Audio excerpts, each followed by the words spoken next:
नमस्कार, मैं हूं राजेश पांडे। आप देख रहे हैं श्री नारद मीडिया। नारद मीडिया का ये स्टूडियो है और हमारे साथ नारद मीडिया के आध्यात्मिक गुरु पंडित रंगनाथ उपाध्याय जी हैं। आज हम गुरु जी से ये जानना चाहेंगे कि जो आगामी 2 तारीख को 2 नवंबर को धनतेरस का त्यौहार हो रहा है और 4 तारीख को दीपावली का पर्व मनाया जा रहा है। ये जो दोनों पर्व है ये भारतीय संस्कृति में इसका बहुत बड़ा महत्व है और इसी पर हम चर्चा करेंगे। गुरुजी, सबसे पहले नारद मीडिया के दर्शकों को आप ये बताएं कि जो इस बार धनतेरस का मुहूर्त है वो कब है और कब से कब तक है, और उस दिन कौन सी ऐसी वस्तु का हम जो खरीदारी करें और कैसे पूजन करें। सबसे पहले मैं नारद मीडिया को साधुवाद धन्यवाद देना चाहूँगा कि समय समय पर लोगों को एक दृष्टि देने के लिए और मार्गदर्शन का आप एक तरह से काम कर रहे हैं और समुचित समय की जानकारी लोगों को मिल सके, इसके लिए आपका सतत प्रयास रहता है कि व्रत पर्व त्यौहार में लोग अधिक से अधिक कैसे लाभान्वित हों। तो इसके लिए मैं आपको साधुवाद धन्यवाद और सभी श्रोताओं को एवं नारद मीडिया के सभी लोगों को मैं दीपावली की हार्दिक शुभकामनाएं देता हूं। विशेषकर मैं धनत्रयोदशी और दीपावली के पर्व पर आपको जानकारी देना चाहूँगा कि इस दिन दीपोत्सव के दिन और धनत्रयोदशी के दिन, धनत्रयोदशी हमारे यहाँ इसका भी बड़ा महत्व है और लक्ष्मी को आकर्षित करने के लिए लोग तरह तरह की खरीदारी करते हैं एवं यम का दीप निकालते हैं अपनी आयु मर्यादा की वृद्धि के लिए। और जो चिकित्सक हैं वो धन्वंतरी जयंती आदि मनाते हैं, भगवान धन्वंतरी का पूजन करते हैं, भगवान धन्वंतरी का पूजन करते हैं। तो भगवान धन्वंतरी का पूजन करते हैं तो धनत्रयोदशी के दिन बहुत से व्यावसायिक प्रतिष्ठानों में गणेश लक्ष्मी का भी पूजन होता है। लक्ष्मी को आकर्षित करने के लिए तरह तरह की विधाएं अपनाई जाती हैं और दीपावली के दिन जो अमावस्या लक्ष्मी की तिथि है अपनी, उस दिन भी यह पूरे उत्साह के साथ पूरे राजयोग में महालक्ष्मी और गणेश का पूजन हम करते हैं। भगवान कुबेर का पूजन करते हैं कि धनाध्यक्ष का पूजन इसलिए करते हैं कि कोष के मालिक हैं। महालक्ष्मी का पूजा करते हैं कि हमारे यहाँ धन संपत्ति की प्रचुरता रहे, उसकी कमी न हो। इसके अलावा भगवान श्री गणेश का पूजन करते हैं, वह इसलिए करते हैं कि हमारे यहाँ मंगल होता रहे और जो लाभ हो वो शुभदायी हो, मंगलकारी हो। लाभ शुभ लिखते हैं तो ये दोनों उनके पुत्र हैं। लाभ कैसा होना चाहिए? लाभ शुभ होना चाहिए। तो इन भावनाओं के साथ इस पर्व को मनाते हैं और कहा जाता है कि इस दिन वनगमन से राम लौटे थे तो उसमें दीपोत्सव मनाया गया था। अयोध्या में भी दीप पर्व का उल्लास बड़ा जोर शोर से है, बहुत जोर शोर से वहाँ भी मनाया जा रहा है। तो विषय वस्तु यह है कि धनत्रयोदशी के दिन मंगलवार को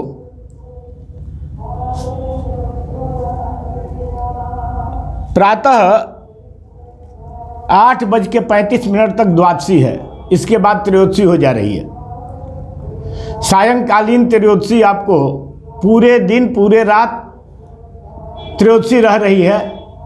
इसमें आप शुभ मुहूर्त में लक्ष्मी गणेश का पूजन कर सकते हैं तो आपके लिए आपके राशि के हिसाब से वो आप समझ करके आप वैसे लग्न मुहूर्त में पूजन करेंगे और स्थिर लग्न में पूजन करना चाहिए। स्थिर लग्न में अगर कोई दिक्कत है तो दुष्भाव में भी आप पूजन कर सकते हैं। तो इसके लिए नक्षत्र प्रशस्त है धनु, कुंभ, वृष, मिथुन और सिंह, जिसमें कुंभ और वृष और सिंह ये स्थिर लग्न है। तो अधिकांशतः लोग इसमें पूजन करते हैं। अगर आप समय को लिखना चाहें तो आप इसको लिख लेंगे या सुन करके अपने लायक जो होगा उसको वैसी स्थिति में आप व्यवस्थित कर लेंगे। धनु लग्न दिन में 9:51 से धनु लग्न 9:51 से 11:57 तक रह रहा है दिन में। इसमें अगर सोने चांदी के अगर व्यवसायी हैं तो उनके लिए ज़्यादा अनुकूल होगा कि अपने लक्ष्मी गणेश का पूजन करें और शाम को दीपोत्सव मनावें। शाम को दीप आदि जला करके और महालक्ष्मी के लिए आरती भोग राग व्यवस्थित करें। इसके बाद कुंभ लग्न आता है 1:44 दिन में 1:44 से लेकर 3:15 तक कुंभ लग्न रह रहा है। इसमें आप स्थिर लग्न है पूजन कर सकते हैं, लेकिन बहुत कम ही लोग इसमें करते हैं, इसलिए कि घड़े का पेट जल्दी भरता नहीं है। लेकिन जिन लोगों को दिन दिन में पूजन करनी हो वह तो करते ही हैं कुंभ लग्न में पूजन। और वृष स्थिर लग्न में है, इसमें ज़्यादा से ज़्यादा लोग व्यवसायी लोग उनको सुविधा होती है। यह सायंकालीन मुहूर्त होता है, बड़ा प्रशस्त और सुंदर मुहूर्त होता है। 6:20 से लेकर और 8:16 तक वृष लग्न है संध्या समय में। शाम के 6:20 से लेके 8:16 तक वृष लग्न है। वृष लग्न है। यह बहुत सुंदर मुहूर्त है और अधिकांश लोग इसमें पूजन करते हैं और दीपोत्सव मनाते हैं। इसके अलावा इसके जस्ट बाद तुरंत बाद ही मिथुन आता है, तो यह दिशुभाव है। इसमें भी लोग पूजन करते हैं। ये न चर है न स्थिर है, दिशुभाव है। तो यह जो मुहूर्त है वह 8:16 से लेकर 10:30 रात्रि तक मिथुन है। इसके बाद सिंह लग्न आता है स्थिर लग्न, जो रात्रि 12:48 से रात्रि 3:02 तक सिंह लग्न है। इसमें स्थिर लग्न में जो लोग जिनकी राशि के हिसाब से सिंह लग्न में पूजन उचित होता है वो लोग सभी लोग सिंह लग्न में करते हैं, काफ़ी लोग करते हैं और बड़ा स्थिर लग्न है। तो इसमें महालक्ष्मी की पूजा करते हैं, अर्चना करते हैं, वंदना करते हैं और दीपावली के दिन यही लग्न होंगे, लेकिन समय थोड़ा इधर उधर 2-4 मिनट हो सकता है। तो दीपावली के दिन धनु लग्न जो है 9:43 से लेकर 11:49 तक है। और गुरुवार को कुंभ लग्न 1:36 से लेकर 3:07 तक है। वृष लग्न जो आ रहा है सायंकालीन वह 6:12 से रात्रि 8:08 तक वृष लग्न है। और मिथुन लग्न 8:08 से लेकर 10:22 तक मिथुन लग्न हो रहा है। और सिंह लग्न जो है 12:40 से लेकर 2:54 तक सिंह लग्न है। तो इसमें लक्ष्मी गणेश का पूजन प्रशस्त है। हालांकि इसमें लक्ष्मी गणेश का पूजन प्रधान है, लेकिन होता है तीनों शक्तियों का पूजन।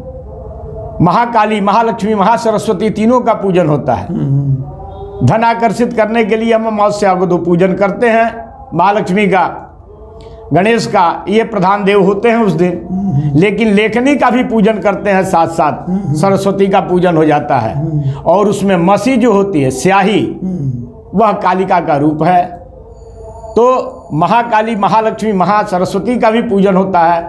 और साथ ही कुबेर का पूजन होता है। तो यह एक विशिष्ट पर्व है और इसका हमारे जीवन में काफ़ी महत्व है। खास करके लक्ष्मी को आकर्षित करने के लिए जहाँ गंदगी होती है, जहाँ स्वच्छता नहीं होती है, वहाँ लक्ष्मी का वास नहीं होता है, दरिद्र का वास होता है। तो डामर तंत्र में कहा गया है, डामर तंत्र है लक्ष्मी को आकर्षित करने के लिए कि आपको घर की सफाई पर टूटे फूटे बर्तन और गंदगी, यह लक्ष्मी को पसंद नहीं है। तो इसके लिए आप देखते हो कि दीपावली में डामर तंत्र तो एक व्यवस्था हो गई, लेकिन वैसे भी हमारे मन में बैठा रहता है कि दीपावली आ गई, सफाई करना है। टूटे फूटे बर्तन हो, बेकार की चीज़ें पड़ी हों, जो उपयोग में नहीं आ रही हों, उसे लोग हटाते हैं और सफाई करते हैं और घर को सुंदर और स्वच्छ बनाते हैं, जिससे लक्ष्मी आती हैं। और सभी लोग तन्मयता से लगकर सफाई करते हैं। तो सफाई पर विशेष ध्यान दें, स्वच्छता पर विशेष ध्यान दें, लक्ष्मी को आकर्षित करने के लिए। पूजन जब गुरुजी, जो धनतेरस के दिन हमारे यहाँ एक प्रचलन है कि हम किसी न किसी जो है वस्तु की खरीदारी करते हैं। इसमें हम क्या खरीदें और क्या नहीं खरीदें? मैं वहाँ आ रहा हूँ। तो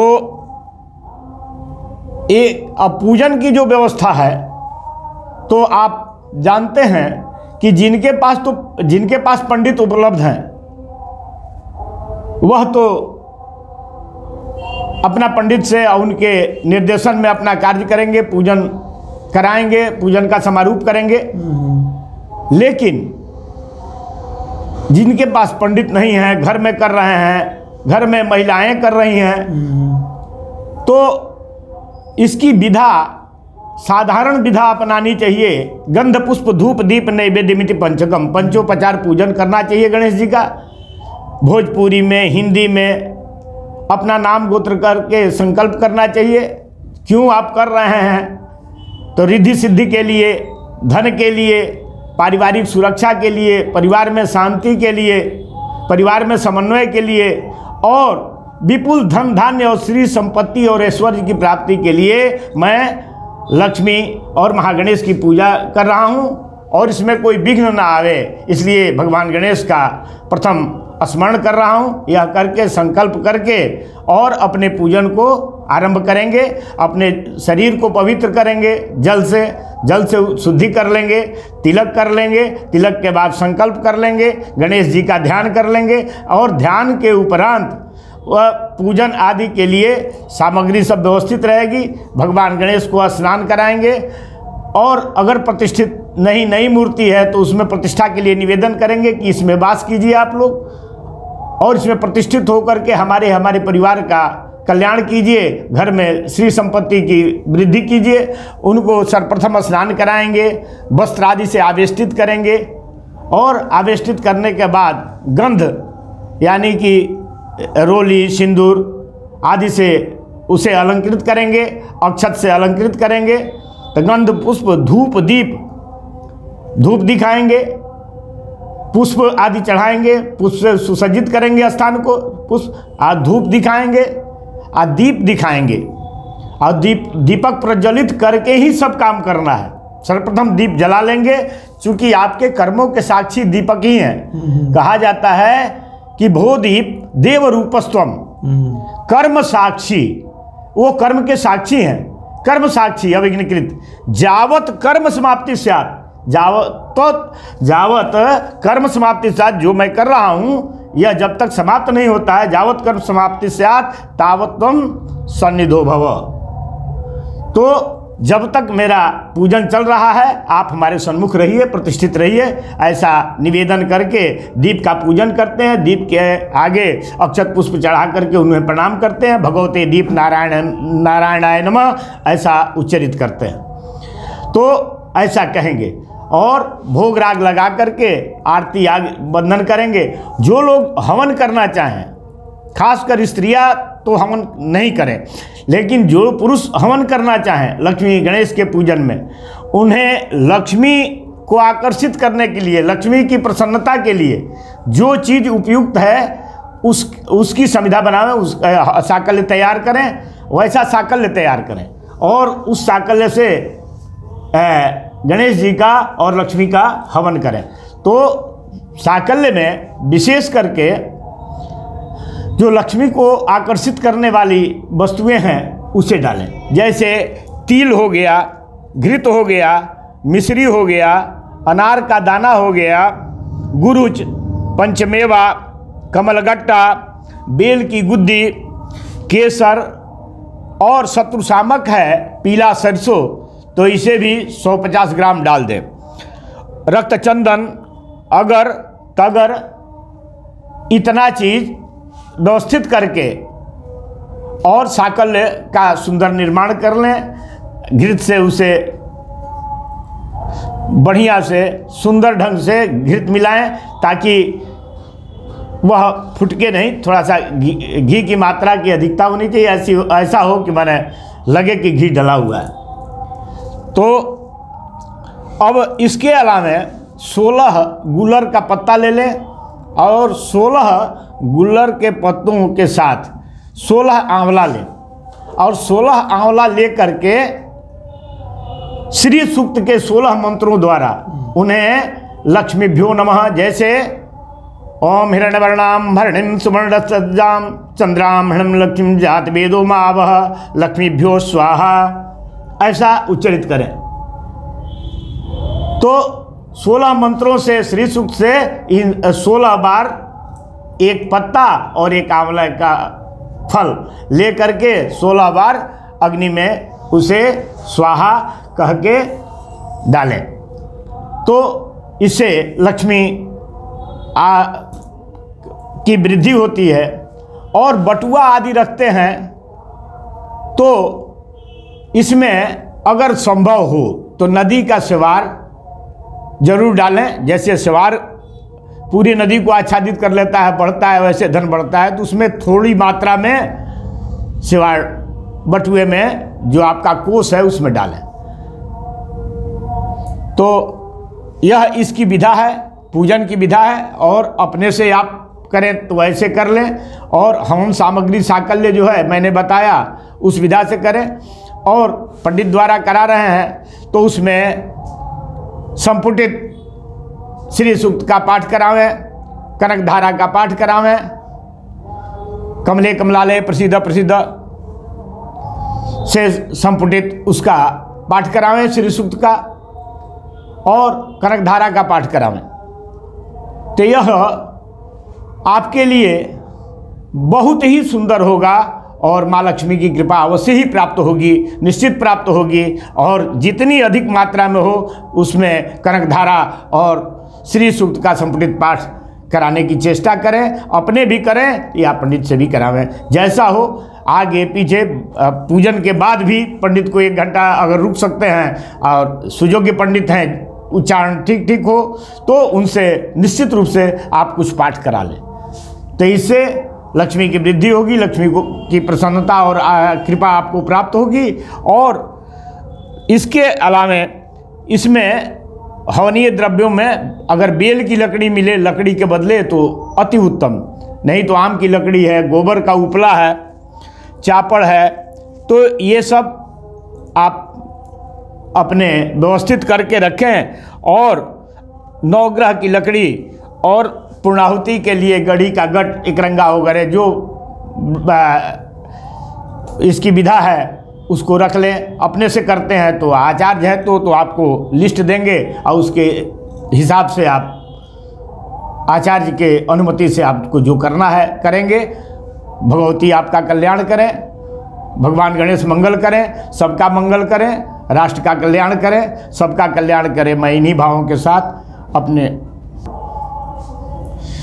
एक बात हमारे आदरणीय ने पूछा तो मैं बताना चाहूँगा कि स्वर्णाभूषण, रजत, रत्न इत्यादि की खरीदारी, तांबा, पीतल, कांसा इत्यादि की खरीदारी करनी चाहिए। लौह का चीज़ नहीं खरीदना चाहिए, लोहा नहीं खरीदना चाहिए, लेकिन जो धातु है उसे खरीदें, रत्न खरीदें, धातु खरीदें, स्वर्णाभूषण खरीदें, रजत खरीदें, तो घर में लक्ष्मी का वास होता है। और लक्ष्मी का ध्यान करके और शाम को 6:20 के बाद आप खरीदारी करें तो अति उत्तम होगा। 10:30 तक धनतेरस के दिन शाम में 6:20 के बाद 10:30 तक बहुत सुंदर मुहूर्त है। ऐसे आप खरीदारी कभी भी कर सकते हैं, उसमें कोई बाउंडेशन नहीं है। लेकिन ये उत्तम समय जो है 6:30 से 10:30 तक। मैं इन्हीं भावनाओं के साथ सभी को आशीर्वाद देते हुए, जो हमसे छोटे हैं और जो आदरणीय हैं, उनके प्रति सम्मान व्यक्त करते हुए मैं अपनी वाणी को विराम दे रहा हूं और नारद मीडिया को ऐसे कार्यों के लिए धन्यवाद दे रहा हूं। भूरी भूरी प्रशंसा करते हुए अपनी वाणी को विराम दे रहा हूं।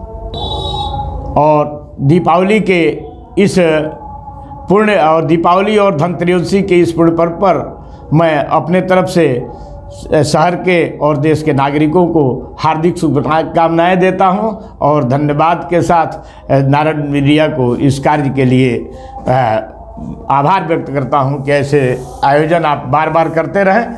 धन्यवाद। आपने देखा कि गुरुजी ने धनतेरस और दीपावली की पूजन विधि, मुहूर्त और सभी लग्नों में कब कब इसका समय है और एक जो अच्छा समय है पूजन के लिए उसको बताया। और सबसे बढ़ के गुरुजी ने बताया कि आप किन किन विधि से करें और उसमें कौन कौन से ऐसी सामग्री का प्रयोग करें हवन के लिए, पूजन के लिए। और साथ ही गुरुजी ने बताया कि धनतेरस के दिन आप शाम में 6:20 से लेकर 10:30 बजे रात तक आप खरीद सकते हैं। कोई उसमें आप रत्न खरीदें, आप सोने चांदी का कोई आभूषण खरीदें और साथ ही, लेकिन जो लोहे की वस्तु है या लोहा वगैरह आपको नहीं खरीदना है। इससे आपके घर में धन निधान और सुख की प्राप्ति होगी और इसके साथ आपके घर में हमेशा समृद्धि बनी रहेगी। गुरुजी, आपने इतनी अच्छी जानकारी दी, इसके लिए बहुत बहुत धन्यवाद। नारद मीडिया आपको जो आगामी त्यौहार है इसके बारे में सूचित करता रहेगा और ये जो आगे आने वाले जो 15 दिन हैं इसमें रोज़ प्रतिदिन कोई ना कोई ऐसा पर्व है जो हमारी सभ्यता और संस्कृति से जुड़ा हुआ है।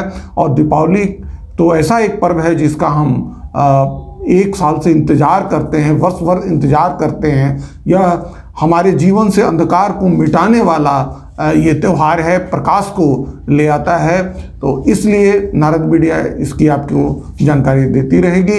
नारद मीडिया की ओर से आप सभी नारद मीडिया के दर्शकों को धनतेरस और दीपावली की ढेर सारी शुभकामनाएं। नमस्कार।